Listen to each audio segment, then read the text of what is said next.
ఈ ప్రసాదం డబ్బా దక్కించుకోవాలంటే చాలా అదృష్టవంతం ఉండాలి. హాయ్ గైస్, ఈ రోజు మ్యాటర్ ఏంటంటే స్వామి ప్రసాదం గివ్ అవే ఇస్తానన్నాను కదా.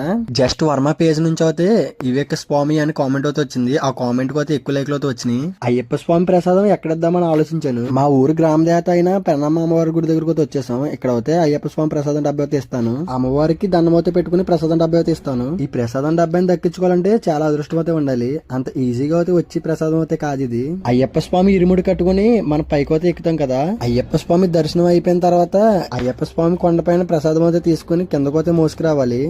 అయ్యప్ప స్వామి ఇరుముడి చెల్లిస్తాక ఎంత కష్టపడతామో ఈ ప్రసాదం తీయడానికి కూడా అంత కష్టపడాలి. అయ్యప్ప స్వామి ప్రసాదం గివ్ అవే అయితే ఇచ్చేసాము. బ్రో అయితే చాలా హ్యాపీగా అయితే ఫీల్ అయ్యాడు. ఈ రోజైతే నాకు చాలా హ్యాపీగా ఉంది. ఎందుకంటే అయ్యప్ప స్వామి ప్రసాదం అనేది నేను విన్ అయ్యాను. కోటి స్వామి అనేది రీల్ చేశాడు. ఆ రీల్ కి కామెంట్ చేశాను. నాకు అందరూ ఫ్రెండ్స్ అందరూ సపోర్ట్ చేసి లైక్ చేశారు కామెంట్ కి. Thank you my dear friends. మీ వల్ల నాకు ఈ ప్రసాదం డబ్బా అయితే వచ్చింది. అమ్మవారి గుడి దగ్గర ఉన్న పంతుల దగ్గరకు అయితే ప్రసాదం అయితే పెట్టాము. బ్యాడ్ బై కోటి బ్లాగ్స్ ని అకౌంట్ ని ఫాలో చేసి కామెంట్ అయితే చేయండి ప్రతిదానికి. Bye friends.